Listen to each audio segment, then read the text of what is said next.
First, the Romans had to conquer Italy. They defeated the Etruscans and conquered Sicily.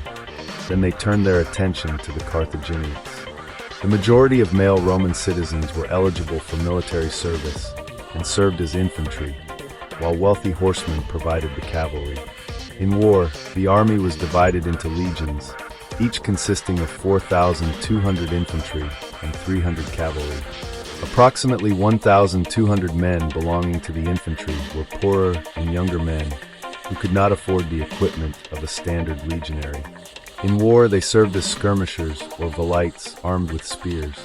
Their equipment consisted of several spears thrown from a distance, a short sword, and a shield approximately 90 centimeters long. Carthaginian citizens were only called up to the army when a city was under direct threat. The Carthaginian army was well equipped with armor and long spears. Despite their good equipment, they were fundamentally undisciplined and poorly trained. Therefore, the Carthaginians often recruited foreigners for their army, primarily from North Africa, often Libyans. The most common military operations were garrison duty and land blockades.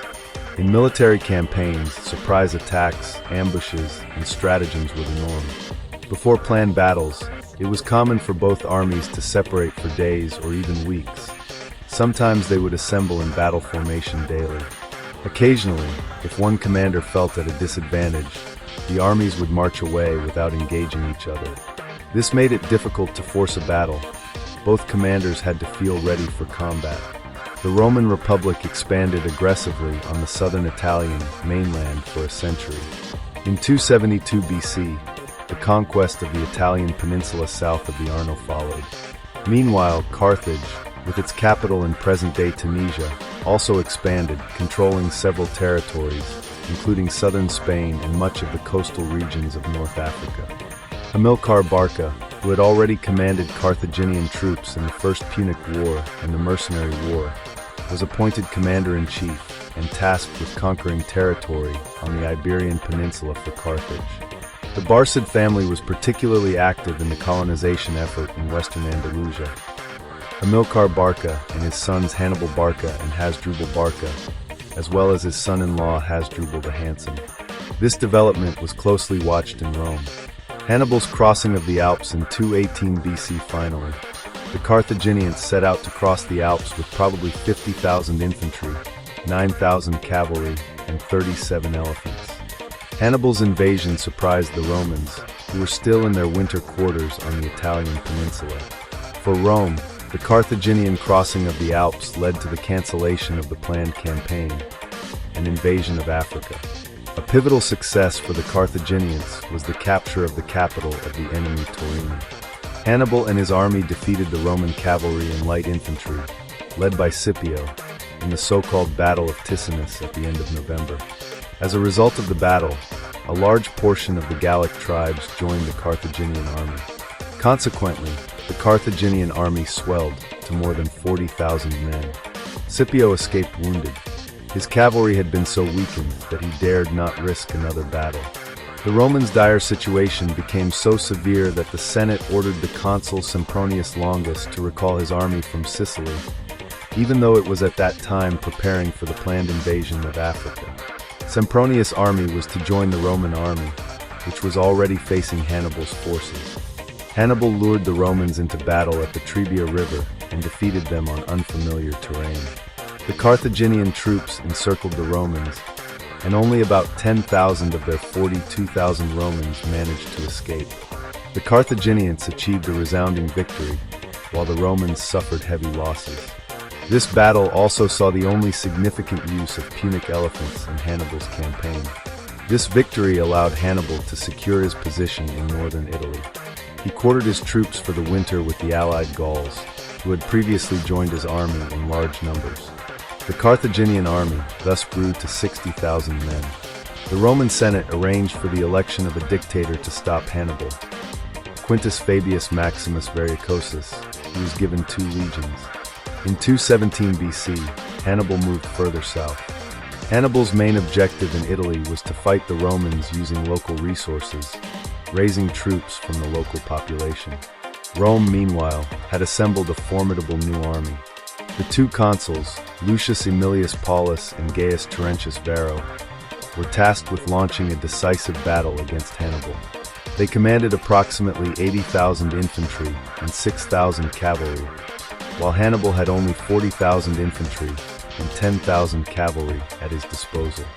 However, the differing tactics of the two generals posed a problem for the Roman army. While Paulus advised a cautious approach against the Carthaginians, Varro urged an offensive. From the Roman perspective, the crucial point was to shatter the enemy infantry in the center before the enemy's cavalry superiority on the flanks could take effect. Hannibal, on the other hand, had to try to resist the massively superior Roman infantry until his cavalry could take effect on the flanks. In 204 BC, the Romans, led by Publius Cornelius Scipio, invaded Carthaginian territory and defeated the Carthaginians at the Battle of the Great Plains and the Numidians at the Battle of Cirta. In doing so, they gained control of the Numidian kingdoms of North Africa. Following their defeats in North Africa, the Carthaginians were called Hannibal. He crossed over to Carthage with 15,000 to 20,000 of his veterans. 55 years later, the Carthaginian state came to an end in the Third Punic War. After their defeat in the Second Punic War, the Carthaginians were able to rebuild their former economic power and became a formidable opponent in the eyes of the Romans. Critical voices regarding Carthage were repeatedly raised in the Senate. Thus, Cato the Elder repeated the phrase "Ceterum censeo Carthaginem esse delendum." Furthermore, I believe that Carthage must be destroyed, in every speech he gave to the Senate. According to the terms of the peace treaty of 201 BC, the Carthaginians were only permitted to wage war with Rome's permission, but they fell victim to spontaneous raids by the Numidian ruler Massinissa. An unannounced campaign against Massinissa became the casus belli for the Third Punic War. In 149 BC, approximately 80,000 infantry and 4,000 cavalry were assembled in Sicily under Manius Manilius to cross to Utica in North Africa.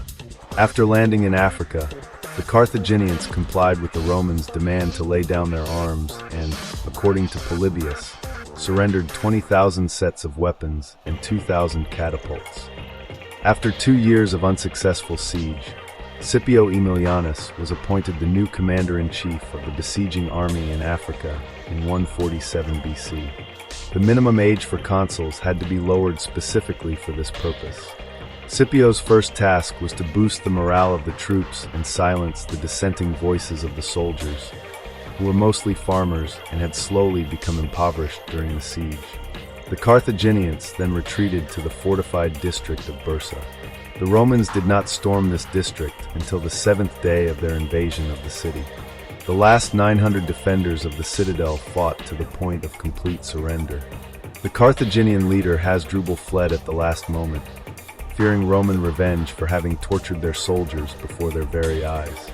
His wife cursed him, killed his 2 sons, and along with the last survivors, threw herself into the fire of the burning temple at Eshmun.